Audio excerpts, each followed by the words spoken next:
Les généraux, messieurs les élus de la ville, mesdames et messieurs, nous avons le plaisir d'inaugurer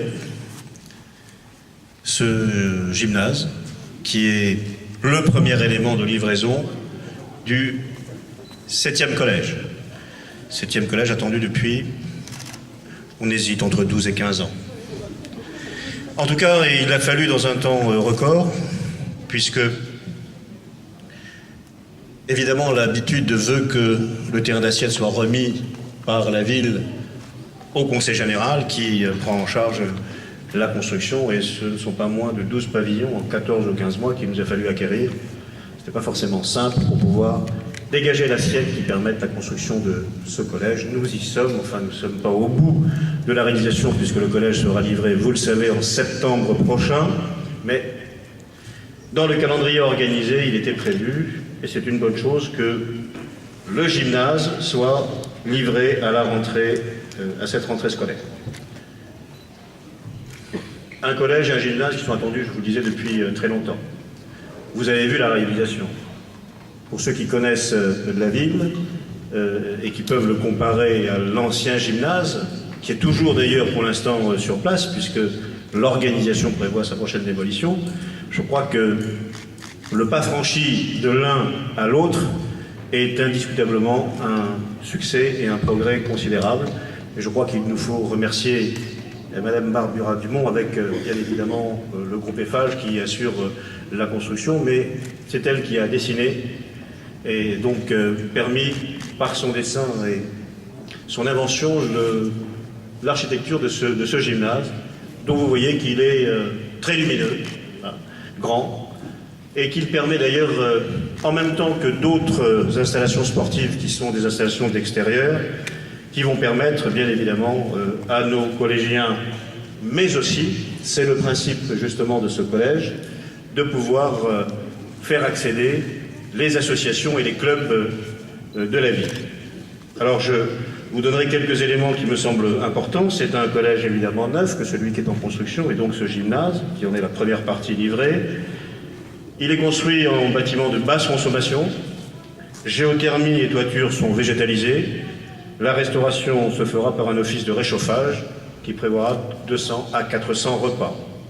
L'opération fait l'objet d'une démarche de haute qualité environnementale. La procédure, peut-être que le président y reviendra, en PPP, et donc ça a permis d'ailleurs une livraison d'une vingtaine de collèges dans des temps records dans ce département qui en avait cruellement besoin.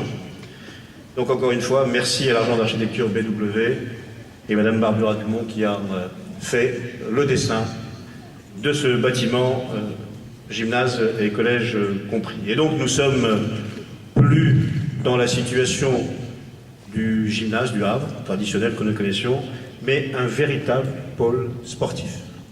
Puisque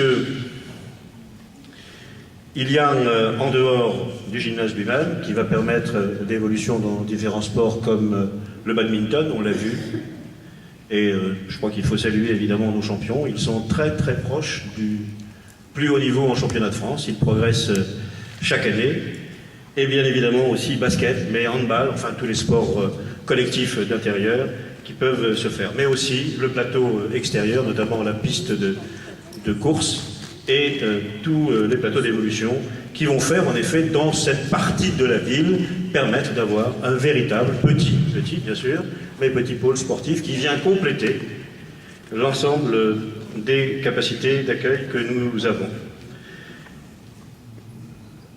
Ajoutons que dans la démarche qui me semble intéressante et très novatrice du Conseil général, il y a le fait que, justement, à la fois ces installations sportives, dont le gymnase, mais pas seulement, mais également d'autres salles polyvalentes d'accueil de la population, salles d'exposition, salles permettant des réunions diverses et variées, et qui, dans l'architecture et dans le fonctionnement du collège, seront réservés pendant les périodes ouvrables où les collégiens sont là, évidemment au fonctionnement interne du collège, mais au-delà des horaires conventionnels, donc les week-ends, les périodes de vacances et le soir, seront ouverts à la population, et l'organisation interne va permettre justement cette séparation pendant les périodes hors heures scolaires qui va permettre que tous ces éléments puissent être ouverts à l'accueil de la population, encore une fois, du quartier, ses associations, les clubs sportifs, bien évidemment. Voilà, simplement vous dire que je suis particulièrement heureux et fier d'avoir pu, avec notre équipe, avancer dans cette réalisation. Les choses n'étaient pas évidentes. L'occasion qui nous a été donnée, on l'a finalement saisie par les cheveux, parce que ce n'était pas forcément envisageable dans les conditions budgétaires actuelles. La décision du Conseil général de pouvoir entreprendre ce programme important de construction de 21 collèges en PPP nous a mis en situation, bien sûr, de pouvoir accélérer des processus qui, sinon, auraient dû attendre un certain nombre d'années. Donc, merci, Monsieur le Président, merci, chers collègues, d'avoir travaillé et préparé avec nous la construction et la livraison de ce gymnase et du prochain collège. Je crois que c'est un élément qui vont donner un peu plus de vie à un quartier qui en a, comme beaucoup d'autres d'ailleurs, besoin. Merci.